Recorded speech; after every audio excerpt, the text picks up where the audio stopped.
Sairam electronics and batteries कोणत्याही electronic वस्तू खरेदीवर हमखास आकर्षक भेटवस्तू सोबतच मिळवा 5,000 पर्यंत कॅशबॅक 0% डाऊन पेमेंट 0% व्याजदर साईराम इलेक्ट्रॉनिक्स अँड बॅटरीज संपर्क 93 25 42 22 32 आणि 77 09 80 59 05.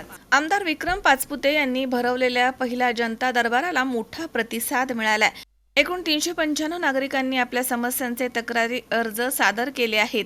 अर्जाची दखल लागलीच उपस्थित असणाऱ्या विविध शासकीय अधिकारी यांच्याकडे देऊन त्यावरती कारवाई करण्यात आली आहे, तर काही प्रकरणं लवकरच मार्गी लागतील असे आमदार पाचपुते यांनी म्हटलंय. यावेळी सर्व शासकीय कार्यालयांचे अधिकारी या ठिकाणी हजर होते. अगदी योग्य नियोजनामुळे जनतेला थेट आमदार आणि अधिकारी यांच्या समोर आपल्या समस्या तक्रारी अगदी बिनधास्तपणे मांडता आल्या आहेत. त्यामुळे आयोजित जनता दरबाराचा फायदा नक्की होणार असं मत काही नागरिकांनी व्यक्त केलंय. आणि मुळात जनता दरबार घेण्यामागचं कारण असं होतं की अनेक लोकांचे प्रश्न काही प्रलंबित राहिले होते. म्हणजे कोरोनापासनं काही थोडासा विस्कळीतपणा सगळ्याच खात्यात आला होता. म्हणजे तो काही ठराविक एखाद्या कोणत्या खात्यात नाही. कामाची पद्धत थोडीशी डिस्टर्ब झाली होती, तर ती परत एकदा सुरळीत करण्यासाठी कधी नव्याने सुरुवात करायची असेल तर जुना बॅकलॉग काढणं खूप गरजेचं असतं. त्यामुळे जे काही जुना बॅकलॉग काही कारणास्तव मागे पेंडिंग राहिला होता तो लवकरात लवकर क्लिअर करण्याच्या दृष्टिकोनातून आपण आज जनता दरबार आयोजित केला होता. त्याला अधिकाऱ्यांनी, पदाधिकाऱ्यांनी आणि जनतेने सुद्धा चांगला प्रतिसाद दिला आहे. अनेक लोकांनी त्यामध्ये सहभाग नोंदवला. हे आमच्याकडे जवळजवळ 395 अर्ज आलेले आहेत. बरेचसे अर्ज त्यातले निकाली निघतील, काहींच्या कारवाया सुरू झालेल्या आहेत. आणि अधिकाऱ्यांना मी विनंती केलेली आहे की परत आपल्याला जनता दरबार घेण्याचा गरज पडू नये. अशा पद्धतीने जर तत्पर प्रत्येकाने काम केलं तर त्यांचाही वेळ वाचेल आणि माझाही वेळ वाचेल. आम्ही कसलाही भेदभाव करत नाही. मग जर अशी सेपरेट व्यवस्था करायची म्हटलं तर प्रत्येकावरती भेदभाव केल्यासारखं होतं. त्यामुळे सगळ्यांना एक समान अशा हिशोबाने आम्ही केलं होतं. पण तशी काही जर व्यवस्थेची गरज वाटली तर भविष्यामध्ये तशी करूयात आपण. ही गोष्टी अशा असतात. आता थोडक्यात काय होतं, महसूलचे काही ज्या सुनावण्या असतात त्या प्रलंबित असतात, त्याला थोडासा वेळ जातो. त्यामुळे तिथल्या काही होत्या, काही पंचायत समितीचे काही प्रश्न होते, काही विद्युत खात्याचे विषय होते. तेव्हा असं स्पेसिफिक असं कोणतं डिपार्टमेंट नव्हतं. प्रामुख्याने जवळजवळ हे जे इतके डिपार्टमेंट आपल्या मतदारसंघात आहेत त्यातल्या 8 ते 10 डिपार्टमेंटचे खूप प्रामुख्याने जास्त प्रश्न होते आणि ते प्रश्न बरेचशा डिपार्टमेंटनी निकाली काढलेले आहेत. आता मुळात काय होतं, महसूलमध्ये अनेक वेगवेगळे पोट डिपार्टमेंट्स आहेत. तुमच्या पंचायत समितीमध्ये पण अनेक पोट डिपार्टमेंट्स आहेत. त्यामुळं त्याच व्यतिरिक्त आपलं आता नगरपालिकेचं जे नगरपालिका आहे, नगरपालिकेमध्ये वेगवेगळे डिपार्टमेंट्स आहेत. त्यामुळे ह्या 3 खात्याच्या प्रामुख्याने जास्त त्या ठिकाणी मागण्या होत्या, त्या ठिकाणी लोकांचे प्रश्न आले होते. त्यामुळे वेगवेगळ्या डिपार्टमेंटचे ते प्रश्न त्या प्रमुख डिपार्टमेंटचे होते. आम्ही जे नियोजन केलं, एक तर फर्स्ट कम फर्स्ट सर्व्हिसवरती म्हणजे जे सकाळी जे प्रथम आले त्यांना प्रथम दिलं होतं. कोणताही भेदभाव केला नव्हता. म्हणजे आमचा हाच होता की आमदार हा सर्वसामान्यांसाठी एक आहे. भले तो कोणत्या पक्षाचा, कोणत्या गटाचा नाही. त्यामुळे आल्यानंतर पहिली त्या व्यक्तीची नोंद करणं, नोंदीला आपण नंबर दिले होते. ज्याचं पहिली नोंद झाली त्याला प्रथम आत बोलवलं गेलं होतं आणि अधिकारी मोठ्या संख्येने होते. त्यामुळं कामही पटापट मार्गी लागत होते. एक 5-10 मिनटामध्ये तो माणूस आतमध्ये आल्यानंतर मोकळा होत होता. कसं असतं, विषय छोटे असतात आणि त्यात अधिकाऱ्यांची चूक नाही आहे. काही प्रकरणं अशी प्रकर्षाने लक्षात आली की लोक फक्त दाखल करतात, परत येतच नाहीत.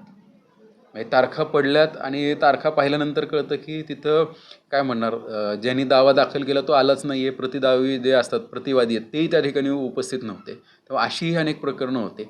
आपल्याला जो पेंडन्सी दिसते त्याच्यामध्ये एकटे अधिकारी जबाबदार आहेत असं अजिबात नाही. त्याच्यामध्ये जो कोणी सहभागी असणारा व्यक्ती तोही तितकाच जबाबदार असतो. कारण शेवटी ह्या सगळ्या प्रोसेसमध्ये प्रेझेंट राहणंही गरजेचं आहे. लोक वेळेत दाव्याला उपस्थित राहत नाही आणि मग म्हणतात की 4 वर्ष झाले, 5 वर्ष झाले. त्यामुळं त्यांच्या ॲबसेंटीमुळे पण काही दावे प्रलंबित होते. असं काही गोष्टी निदर्शनास आलेल्या आहेत की काही गोष्टीमध्ये दोन्ही बाजूंची म्हणजे आपला कायदा असा आहे की दोन्ही बाजू ऐकल्याशिवाय तुम्हाला निर्णय देता येत नाही. अधिकाऱ्यांच्या त्या ठिकाणी काही बंधनं असतात आणि संख्या मोठी असल्यामुळे तारखा लांबच्या पडत होत्या. तेव्हा अशा केसेसमध्ये जिथे प्रतिदावीवाले लोक मिस्चिवसपणा करतात, अशा लोकांवरती ॲक्शन घेण्यासाठी अशा लोकांना आळा बसावं म्हणून तारखा जवळच्या कशा देता येतील या लवकरात लवकर देता येईल कायद्याच्या चौकटीत बसून, अशाही आपण संबंधित अधिकाऱ्यांना सूचना केलेल्या आहेत. जशा गोष्टी निदर्शनास समोर येतात त्याच्यावरती आपण लगेच आळा किंवा त्याच्यावरती ॲक्शन घ्यायचा प्रयत्न करतो. तर आपलेही निदर्शनास काय असतील, on the record, of the record मला माहिती द्या, आपण तसे खाली सूचना देऊ. कारण शेवटी कसं आहे की तक्रार आल्याशिवाय काहीच करू शकत नाही आपण. किंवा निदर्शनास आल्यानंतर. कधी कधी काय होतं की नुसत्या तक्रारीची वाट पाहून नाही चालत, काही गोष्टी निदर्शनास आल्या पाहिजे. काही गोष्टी इतक्या गुप्तपणे चालू असतात की प्रशासनाला त्याची भनकही लागत नाही. आपल्याला असं वाटतं की अधिकाऱ्यांना माहिती असेल, पण वस्तुस्थिती त्यांना माहिती आहे का हेही आपण तपासणं गरजेचं आहे. आज सगळे उपस्थित होते. काहींना याला उशीर झाला कारण त्यांच्या पूर्वनियोजित काही बैठका होत्या, पण उशिरा का होईना सगळ्यांनी हजेरी त्या ठिकाणी लावलेली आहे. नाही, त्यांनी स्वतःहूनच मला फोन करून दिलगिरी व्यक्त केली होती, कारण त्यांचा जो कोणी टायपिस्ट किंवा स्टेनो होता तो जागेवर नव्हता आणि एक म्हणजे त्यांनी काय म्हणतात टेम्पररी व्यक्ती जो काही आलेले असतात, म्हणजे काय म्हणतात बदली लोक आहेत, त्यांच्याकडनं तो प्रिंट करून घेतला होता आणि गडबडीत त्यांच्याकडनंही काही गडबडीत त्यांनी पाहण्यात आला नव्हता. शेवटी काय हो का, नावात चूक होती नाही होती याच्यापेक्षा आपल्याला काम काय होतं यासाठी जास्त महत्त्वाचं आहे. त्यामुळे काही गोष्टी अशा असतात दुर्लक्षित करायच्या असतात. तुम्ही उगाच कोणती गोष्ट प्रतिष्ठेची करायची आणि कोणती नाही हा सगळ्यात महत्त्वाचा मुद्दा असतो. आम्ही तर घेताना काही पाहिलं नव्हतं, त्यांनी राजकारण डोक्यात ठेवलं, त्याला काहीच करू शकत नाही. आणि इतकी प्रशस्त व्यवस्था दुसरीकडे कुठे नाही आहे. तर दुसरीकडे कुठे प्रशस्त व्यवस्था असेल मला सूचना करा तुम्ही. शेवटी काय जनता दरबार घेत असताना मी काय परत हॉटेलमध्ये खर्च करून नाही घेऊ शकत, लोकांनाही तिथं सोय करणं गरजेचं आहे. शेवटी माझ्या घरी ती सोय आहे.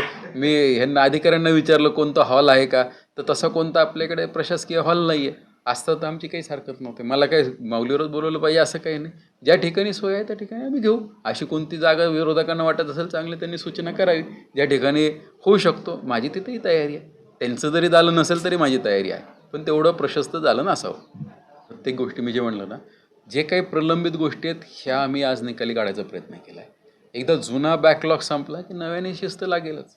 शिस्त लागणारच आहे. शेवटी अधिकारी आहेत, अधिकाऱ्यांनी त्यांच्या पद्धतीने काम केलंच पाहिजे. त्यांना दिलेली आखून दिलेली जी चौकट आहे त्या चौकटीमध्येच केलं पाहिजे. ठीक आहे, आम्ही सामंजस्यपणाने घेतो याचा अर्थ त्याचा गैरफायदा कोणी घेऊ नये. आणि याचे जे काही समज आहे ते संबंधितांना आपण दिलेले आहेत. पण मुळात काय झालं आहे की अधिकाऱ्यांवर कामाचा लोडही तितका वाढलेला आहे. आपण हेही नाकारू शकत नाही. म्हणजे जिथे ज्या ठिकाणी 4 अधिकारी पाहिजेत त्या ठिकाणी 1 किंवा 2 अधिकारी आहेत. त्यामुळे ह्या वाढलेल्या तणावामुळे त्यांच्याही काही गोष्टी आपल्याला विचारात घ्याव्या लागतात. त्यामुळे माझा कन्सर्न प्रेझेंट डेपेक्षा आउटपुटमध्ये आहे. म्हणजे लोकांचे प्रश्न तात्काळ सुटले पाहिजे याच्याकडे आम्ही प्रामुख्याने लक्ष केंद्रित करतो आहे की ह्या सगळ्या गोष्टीचा समतोल करावा लागतो आपल्याला. म्हणजे ज्या वेळेस शेवटी काय की दोन्ही गोष्टी एकसारख्या होऊ शकत नाहीत. ठीक आहे, काही ठिकाणी अडचणी झाल्या असतील, आता हळूहळू आम्ही त्यामध्ये सुधारणा करतो. आजचा पहिलाच होता. कुठे कुठे त्रुटी झाल्यात, कुठे कुठे काय अडचणी झाल्यात त्या आम्ही सुहास कुलकर्णी, C24 तास, श्रीगोंदा. कॉंग्रॅच्युलेशन्स वहिनी, बाळ झाल्याबद्दल. पण मी ऐकलंय डिलिव्हरी फार क्रिटिकल होती. आता ठीक आहे ना सगळं? अगं होता थोडा प्रॉब्लेम, पण स्त्रियांच्या आरोग्याची संपूर्ण काळजी घेणारं मातृसेवा होतं ना साथीला. सगळं सुरळीत झालं. किशोर वयापासून ते रजोनिवृत्तीपर्यंत स्त्रीच्या आरोग्याची संपूर्ण काळजी घेणारं अहमदनगरमधील पहिलं स्त्री रुग्णालय Matruseva women's hospital, obstetric ICU. किशोरवयीन आणि विवाहपूर्व समुपदेशन, गरोदर माता तपासणी आणि प्रसूती, पहिल्या सिझेरियन नंतर नॉर्मल डिलिव्हरीची सोय. मातृसेवा विमेन्स हॉस्पिटल, सक्कर चौक, नवीन टिळक रोड, अहमदनगर. फोन 9850 20 0017.